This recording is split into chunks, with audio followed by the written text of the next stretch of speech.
வியாபாரம் என்று வந்தா இன்னொரு பிரச்சனை என்ன தெரியுமா? பொய் சொல்லாம வியாபாரம் பண்ணல. அடுத்தாக்களோட கன்செப்ட். நாங்க உண்மை சொல்லி வியாபாரம் பண்ணதுக்கு ரெடி, ஆனா பஜார்ல எல்லாரும் ரெடி இல்லையே. பஜார்ல எல்லாரும் ரெடினா நாங்க ரெடி. பண்புக்குரிய சகோதரர், கபூர்ல வந்து எல்லாரையும் முரடி கொண்டு வைக்கிறல்ல, ஒவ்வொருத்தர் ட்ரெயின்ல மௌத்தாகுவாங்க. சும்மா ஒரு பேச்சுக்கு உங்கள்கிட்ட கேட்கிற கேள்விக்கு அவர் பதில் சொல்ல மாட்டார், அவர்கிட்ட கேள்வி கேட்கிற உங்களுக்கு பதில் சொல்லவும் மேலாது. அப்ப நீங்க பஜாரில் உள்ள 99% பொய் சொல்கிறார்கள், ஒரு ப்ரொடக்டை மாற்றி வித்து அதை ஏமாற்றுகிறார்கள், மக்களை ஏமாற்றுகிறார்கள் என்றதுனால நீங்களும் பொய் சொல்லணும், நீங்களும் ஏமாற்றணும். ஏதாவது விதி ஒன்று இருக்குதா? இதை சொல்லி மறுமையில தப்பலாமா? நீங்க ஏப்பா பொய் சொன்னீங்க, நீங்க ஏன் வாக்கு மாற்றம் செஞ்சீங்க, ஏன் நீங்க ஏமாத்தீங்கன்னு கேட்டால், இல்லையா அல்லாஹ் நான் நல்லவன் தான், பொய் சொல்றது எனக்கு பிடிக்காதுதான், ஏமாத்துறது எனக்கு பிடிக்காதுதான், ஆனா பஜார்ல எல்லாரும் பொய் சொல்லி வியாபாரம் பண்ணக்குள்ள நான் மட்டும் நேர்மையாக பண்ணினா கடையை மூடிட்டு வீட்டுல வந்து இருக்க வேண்டியது. இதான் இன்னைக்கு சொல்ற ஆக்கள் சொல்ற காரணம். ஆனா அன்புக்குரிய சகோதரர்களே, அல்லாவை பயந்து நான் பொய் சொல்ல மாட்டேன், வாக்கு மீற மாட்டேன், ஒரு ப்ரொடக்டை பொய்ய சொல்லி விற்பனை செய்ய மாட்டேன், அநியாயமாக மார்க்கெட்டிங் செய்ய மாட்டேன் என்ற நல்லெண்ணத்தோடு நீங்க சரியாக நடந்து பாருங்க பாப்பா.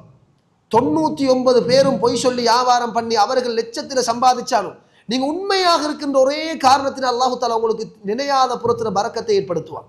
நினையாத புறத்தில் அல்லாஹு தாலா உங்களுக்கு பொருளாதாரத்தில் டெவலப்மெண்ட்டை தருவான் என்பதில் மாற்று கருத்து கிடையாது. அப்படி ஒரு டெவலப்மெண்ட் எங்களுக்கு தேவைண்டா எங்களோட ஈமான் பலமாக இருக்கும். நான் இந்த ஹராத்தை விட்டு நான் நேர்மையாக தெளிவாக உண்மையை சொல்லி வியாபாரம் பண்ணுகிறேன். எதற்கு தெரியுமா? அல்லாஹுடைய திருப்பொருத்தத்துக்காக. என்ன பிசினஸ்ல அல்லாஹு தாலா தொடர்ந்தும் பரக்கத்தை வைக்கணும் என்பதற்காக, ஒரே காரணத்துக்காக வேண்டித்தான் நான் நேர்மையாக வியாபாரம் பண்ணுகிறேன். யா அல்லாஹ், என்னுடைய நேர்மையும் என்னுடைய உண்மைத்தன்மையும் உனக்காக வேண்டி இருந்தால் என் பிசினஸ்ல டெவலப்ப தந்துட்டு அல்லாட்ட கையேந்துங்க. மக்கள் தீர்மானிக்க தேவையில்லை, நீங்க அல்லாட்ட கையேந்துங்க. அல்லாஹ் நிச்சயமாக உங்களுக்கு பொருளாதாரத்தை அள்ளி கொட்டுவான் என்பதில் மாற்றுக்கிறது கிடையாது. குறைவாக தந்தாலும் தருகின்ற அந்த குறைவான வருமானத்தில் அல்லாஹு தாலா அதிகமான பரக்கத்தை அல்லாஹ் வைப்பான். புகாரில் வரக்கூடிய ஹதீஸ் உங்க எல்லாருக்கும் தெரியும். அடிக்கொருமுறை நீங்க கேள்விப்பட்ட ஹதீஸ் தான். ரசூலுல்லாஹ் சொன்னாங்களே, பிசினஸ்ல யாரெல்லாம் பொய் சொல்லி சம்பாதிக்கிறாங்களோ முஹிகத் பரக்கத்து பைஇஹிமா, அவங்களோட வியாபாரத்தினுடைய அந்த பரக்கத்தை அல்லாஹ் அழிச்சிருவான்.